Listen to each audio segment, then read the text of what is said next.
vamos a pasar en este preciso instante,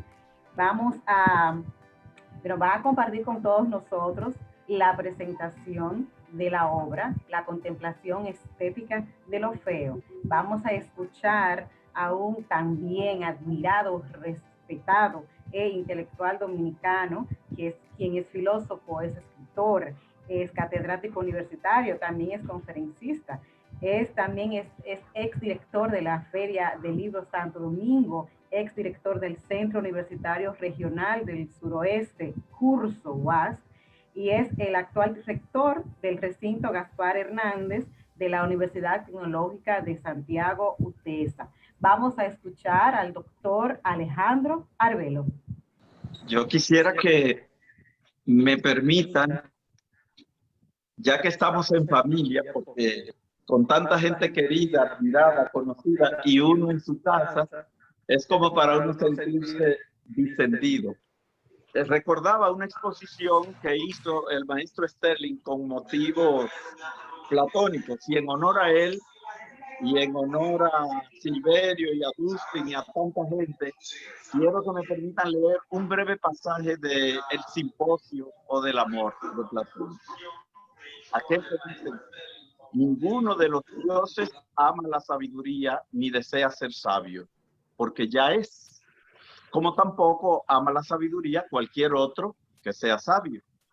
Por otro lado, los ignorantes ni aman la sabiduría ni desean hacerse sabios, pues en esto precisamente es la ignorancia una cosa molesta, en que quien no es ni bello, ni bueno, ni inteligente, se cree a sí mismo que lo es suficientemente.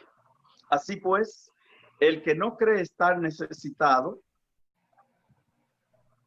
así pues, acontece con el que no cree estar necesitado. Así pues, el que no cree estar necesitado no desea tampoco lo que no cree necesitar. He querido comenzar mis palabras breves con esa lectura de este texto de Platón, porque al leer esta obra del profesor Muñoz, me ha acontecido que la he subrayado casi de principio a fin, lo cual no ocurre con frecuencia, pero me ha hecho mucho pensar en el deseo de saber y conocer, y en cuánto ignora uno. Estoy hablando en términos personales, en cuánto ignoro todavía, pero ignoraba más antes de leer este libro acerca de lo bello, de lo sublime, de lo pintoresco, de la emoción estética en sentido general.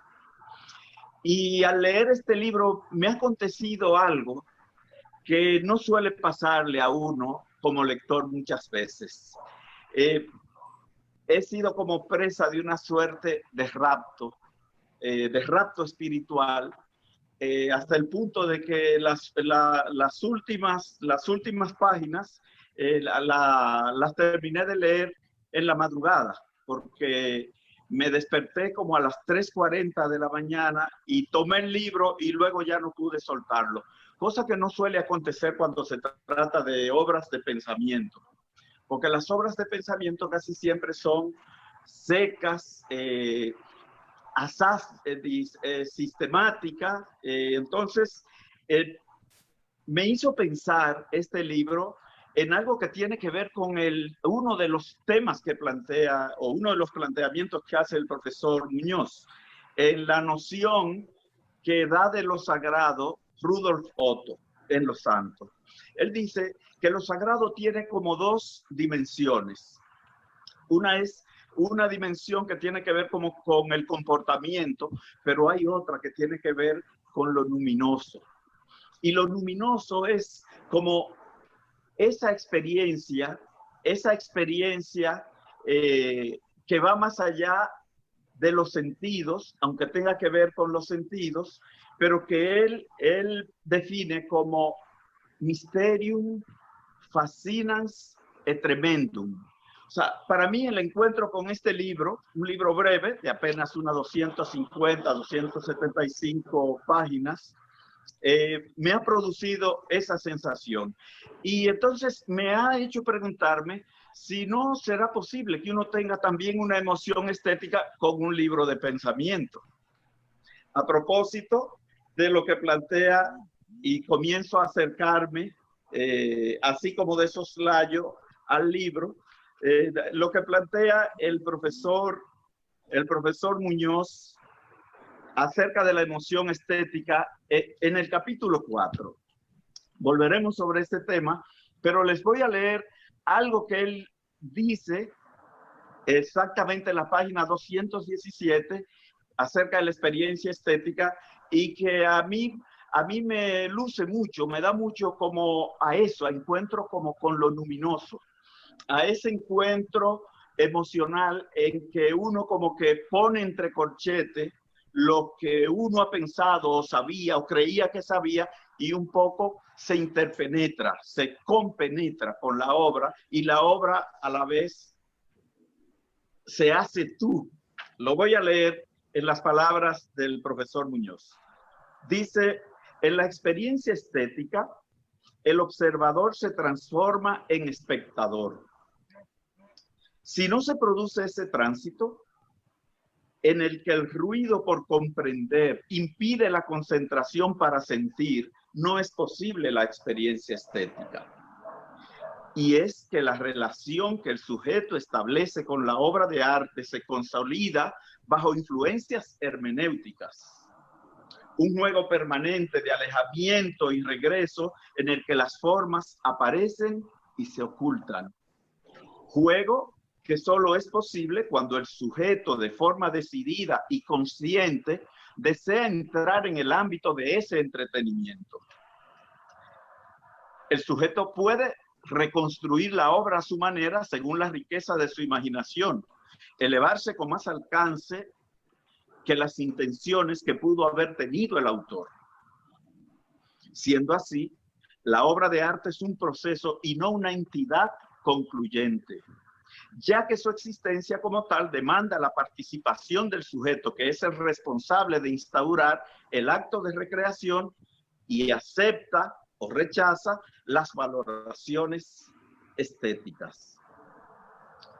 Yo le decía en una conversación al profesor Muñoz que yo, en el fondo, lo que he sido toda mi vida y lo que he aspirado a ser, lo que he querido ser, es lector.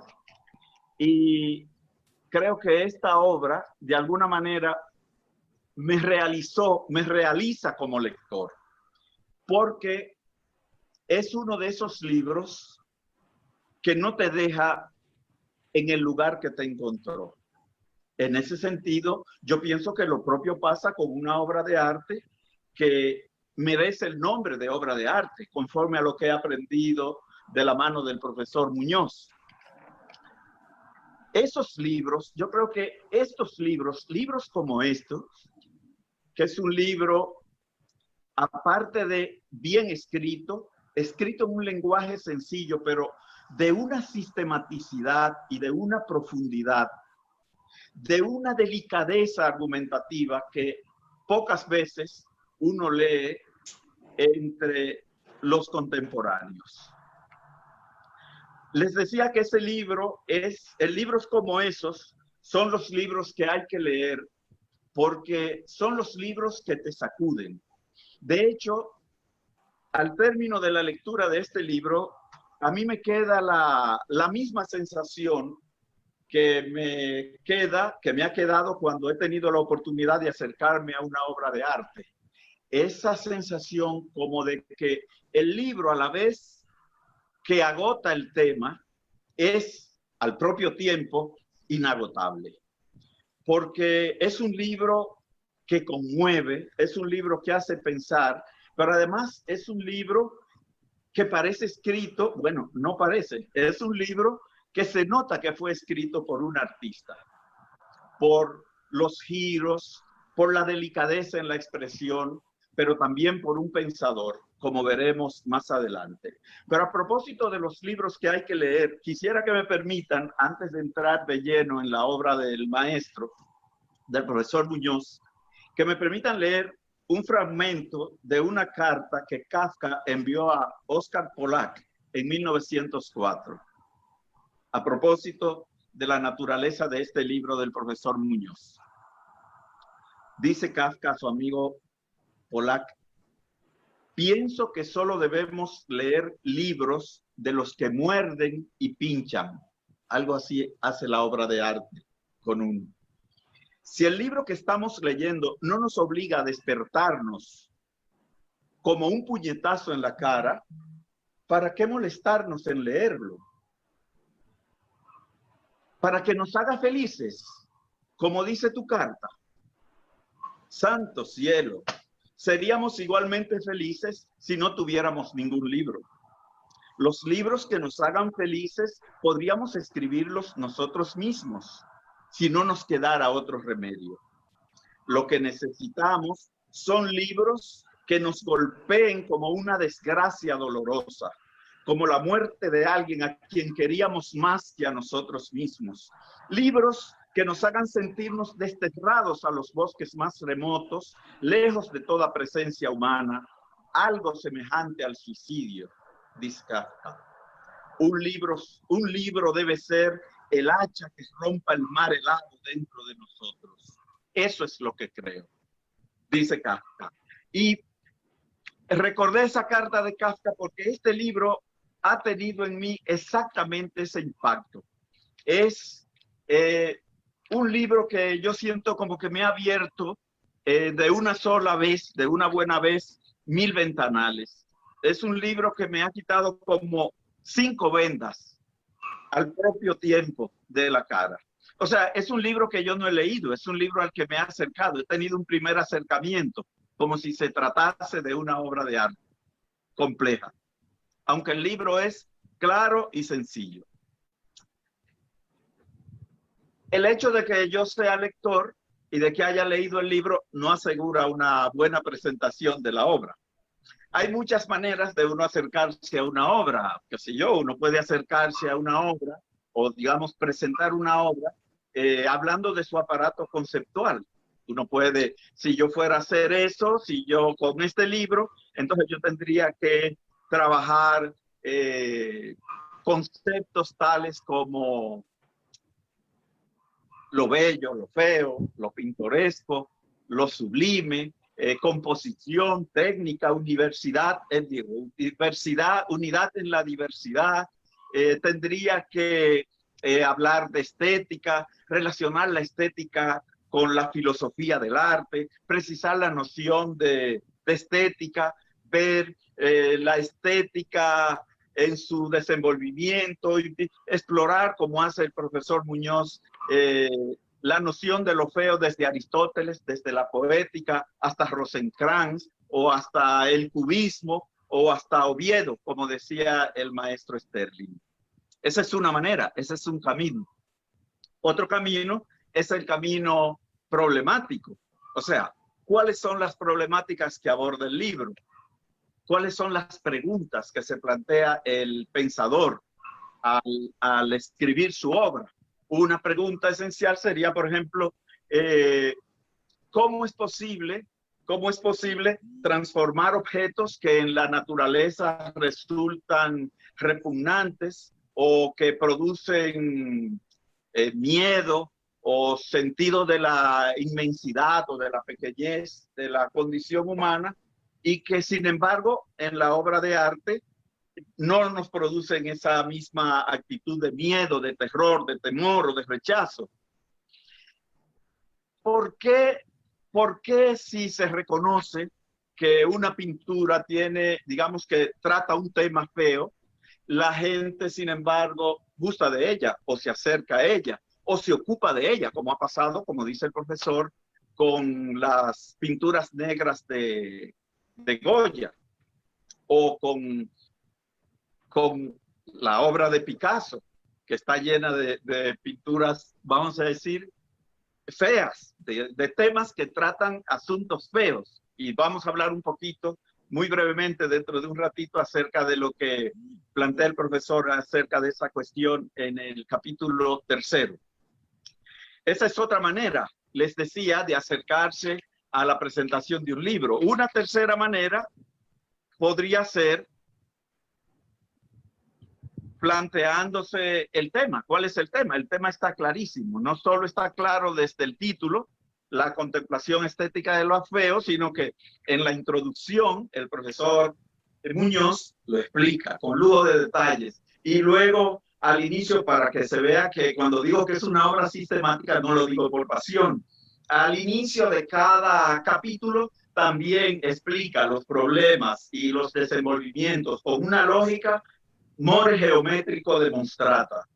Y luego, en las consideraciones finales, luego vuelve sobre la cuestión y aparte de recoger los temas y problemas y conceptualizaciones básicas del libro, siente uno como que lo lleva a otro nivel, como que trasciende su propia obra, en el sentido de que ya se mueve en un plano más abstracto, más conceptual, o diríase que aún más teórico, más teórico. Y finalmente, según yo lo veo, hay una cuarta manera de acercarse a una presentación posible de una obra, que es la panorámica, que es la más fácil, que es la que yo voy a escoger naturalmente. Yo les voy a hablar muy brevemente de mis impresiones en generales, de qué trata la obra, porque el modo en que yo concibo la presentación de un libro es como acercarle una pera o una fresa a la boca a un niño y luego retirarla, porque no podemos decirlo todo, porque si decimos todo, entonces, ¿qué gracia tiene que presentemos la obra? O sea, la obra se supone que o esta presentación se supone que es una sutil invitación a que nos acerquemos al libro, a que leamos este libro que yo creo que divide en dos la consideración estética de la obra de arte en la República Dominicana. Y cuando lo lean me darán la razón. El libro está distribuido, de alguna manera ya les he adelantado algo, de la siguiente manera. Lo primero, tiene una introducción, jugosa introducción, una introducción donde se plantean las cuestiones básicas, se describe lo que se va a plantear e incluso las discusiones que se llevan a cabo en cada capítulo, que son 4.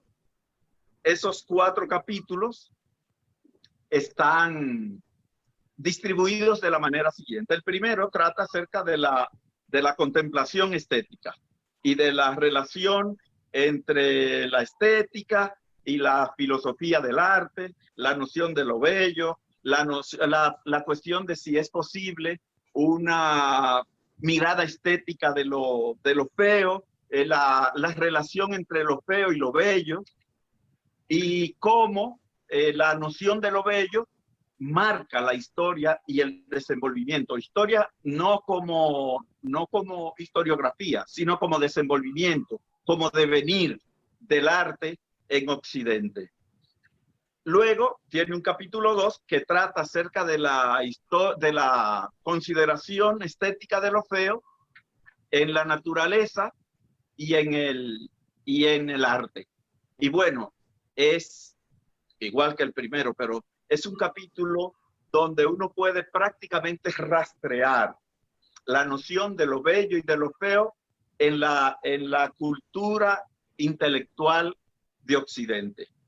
Porque hay que destacar eso también. Es un libro que tiene un aparato crítico formidable. O sea, cada afirmación, cada disensión, cada acotación que el profesor Muñoz hace a algún planteamiento de Aristóteles o de alguna obra, viene fundamentada con el lugar a que él se refiere, a que él contesta.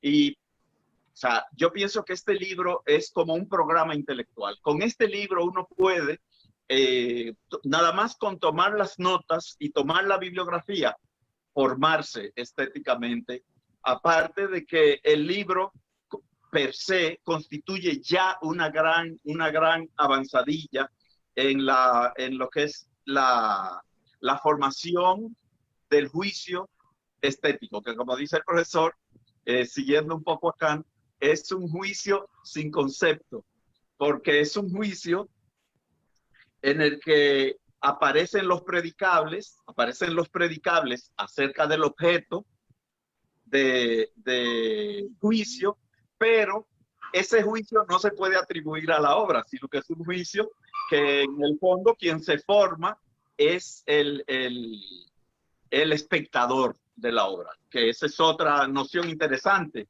que hace el profesor, o sea, otra precisión que hace. No es lo mismo un espectador que un observador de la obra de arte. Pues bien, el capítulo 3 está dedicado a la consideración de la obra de arte. ¿Cuáles son las características de la obra de arte? La obra de arte como objeto, la obra de arte como objeto en sí, es decir, como un ser, un algo que está ahí, que ha sido construido en base a unas técnicas, con unos colores y con una composición que ha sido pensada por un artista.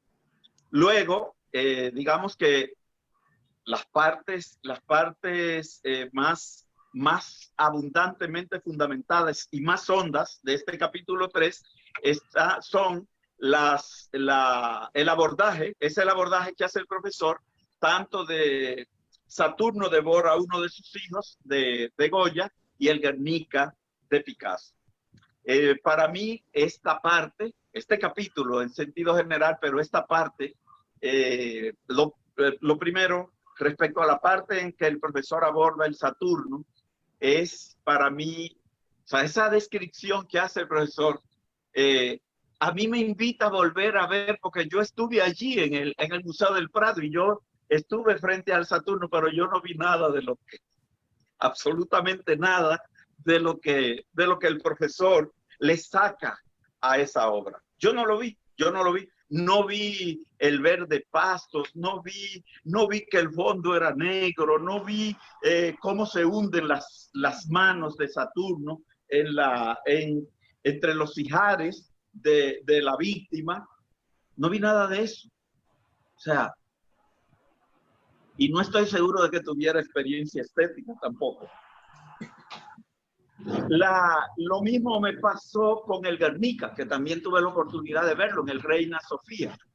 O sea, las cosas que hay en esas obras y que uno puede, digamos, que viajar hacia ellas de la mano de un guía experimentado, leyendo este libro, son realmente para mí inconmensurables. Por otra parte, debo decir, esto es impresión del lector, que es lo único que yo puedo hacer. Debo decir que para mí esta parte del libro me representó como dos viajes hacia mundos terribles. Mirando a cada instante la obra, volviendo sobre la obra, porque no lo he dicho, lo diré ahorita, el profesor también nos coloca hay un apéndice donde coloca varias obras, entre ellas el Saturno, el Guernica, otras de Velázquez, y bueno, y nos enseña a los que somos neófitos a identificar cómo se identifica la zona dorada en un cuadro. Yo casi sé que se multiplica el alto o el ancho por 0.618. Lo sé así, pero no lo he hecho. En fin, pero quería decirles que para mí esa parte, ese capítulo, fue como un viaje hacia las zonas oscuras de la condición humana.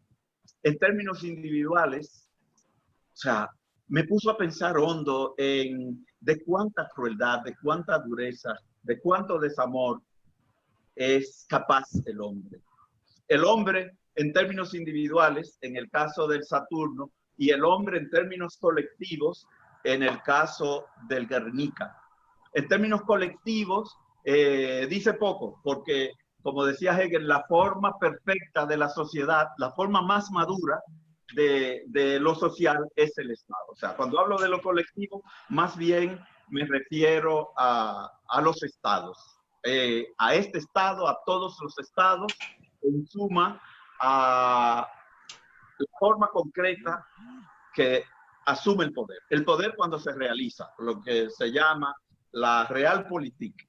No solo este estado, todos, y cuando son estados hegemónicos, aún más.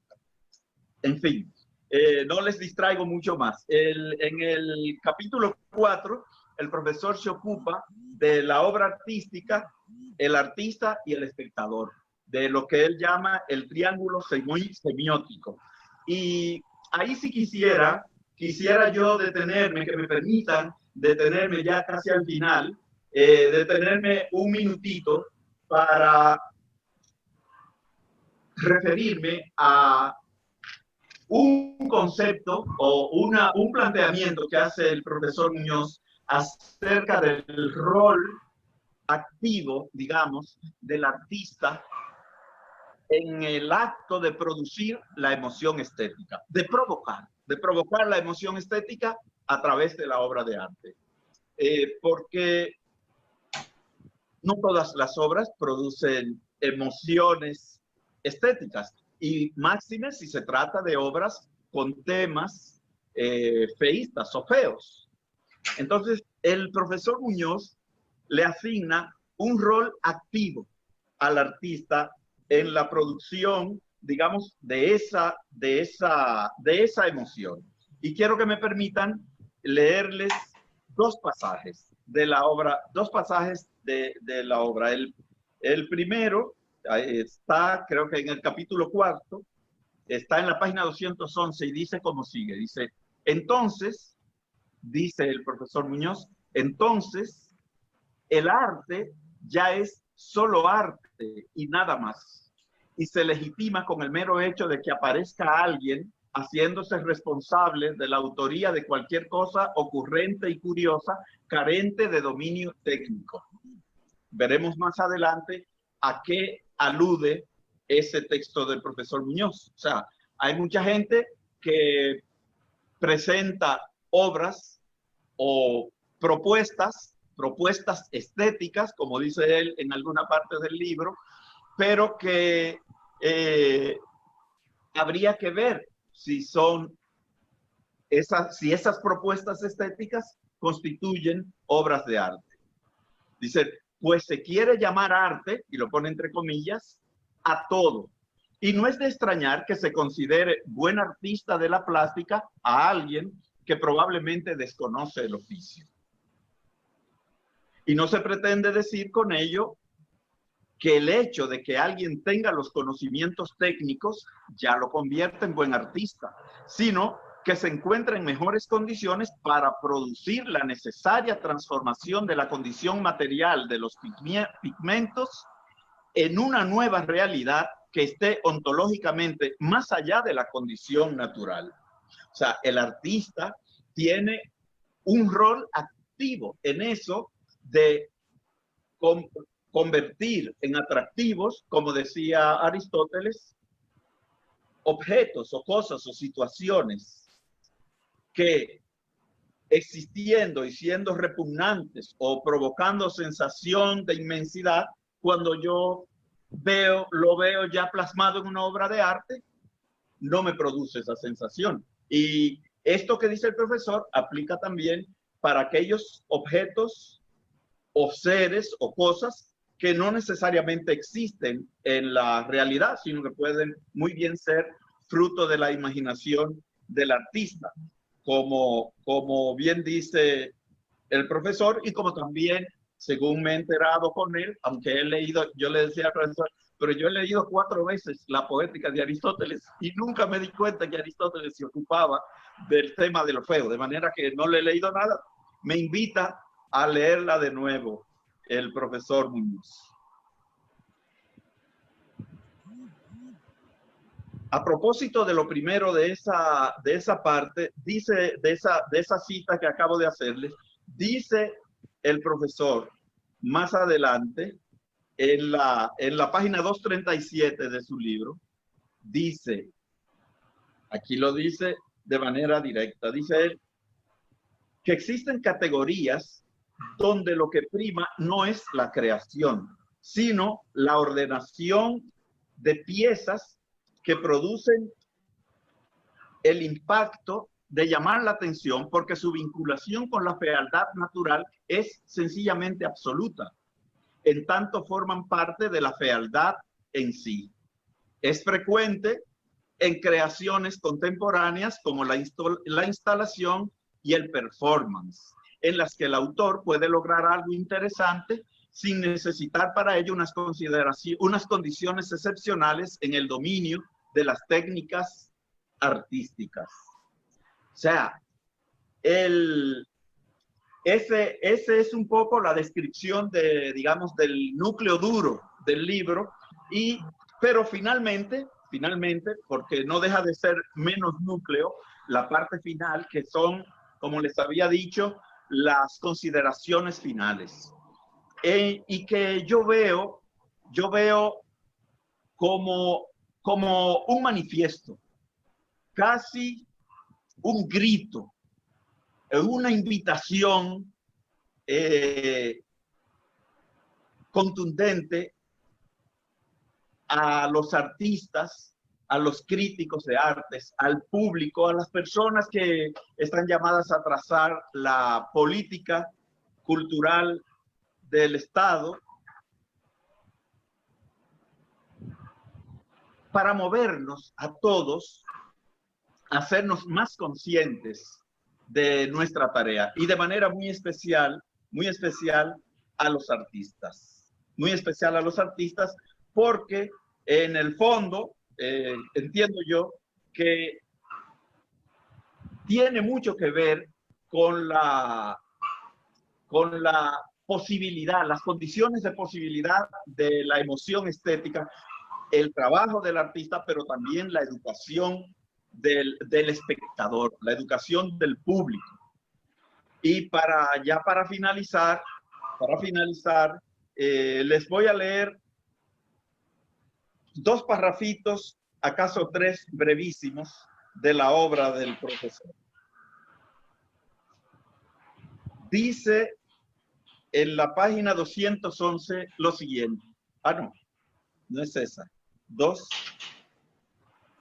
en las 54. Es en el capítulo 1. En la 54. Dice el profesor Muñoz: en la obra de arte, los recursos técnicos crean las condiciones para que un sujeto construya el valor estético. Valor que está fuera del contenido y que es la correa de transmisión entre el contenido y la forma.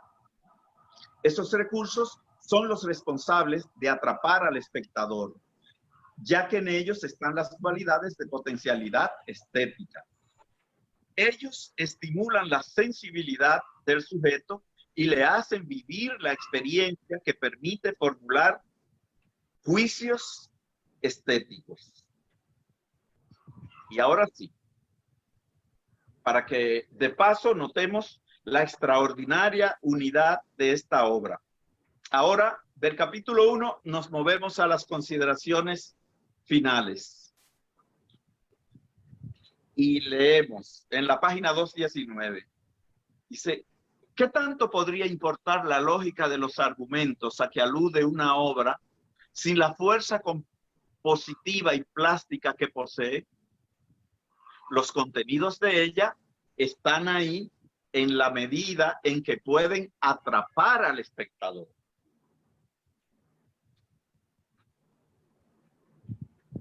Finalmente, les leo cómo cierra el capítulo 4. Dice: pero para que se pueda consumar el placer de lo feo en la obra, se hará necesario producir la atracción que solo es posible mediante el dominio del oficio, para lograr el traspaso de una condición a otra.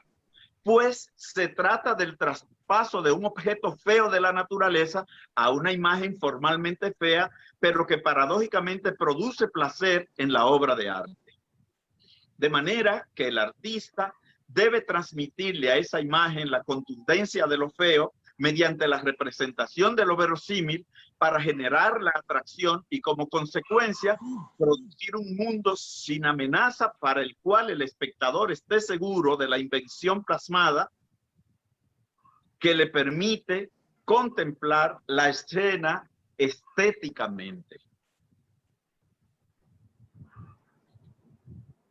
Este libro en el que el profesor Muñoz intentó acercarnos a la contemplación estética de lo feo, a mi ver, es mucho más que eso. Yo creo que este libro contiene los elementos básicos para una semiología general, no solo ya de la pintura, sino de lo social e incluso de lo natural, e incluso del yo, nocere ipsum. Creo que es un libro que nos habla, sin decirlo, de la normalización, para usar un concepto caro a Francisco Romero, de la filosofía dominicana, del pensamiento dominicano. Aunque es un libro que quiere ser de estética, es también un libro de filosofía del arte. Creo que a su pesar, porque creo que no estaba en la intención del profesor Muñoz. Creo que aunque el libro nos da los elementos para una hermenéutica de la obra pictórica, se puede perfectamente extender a otras áreas del quehacer artístico. Creo que es un libro finalmente que habla bien por nosotros, habla bien de nosotros. Es un libro que nos permite dialogar con la cultura estética o filosófico-artística contemporánea. Pero ustedes conocen al profesor Muñoz, él lo que quería hacer era nada más una suerte de acercamiento a la contemplación estética de lo feo. Pero lo ha hecho con tal propiedad, con tanta gracia, que yo creo que aplica a su libro lo que dejó escrito Tolstoy en uno de los diarios secretos que él llevaba, que reza como sigue: pinta bien tu aldea y habrás pintado el mundo. Yo creo que con este libro pintamos el mundo en cuanto a la estética y a la filosofía del arte. Muchísimas gracias.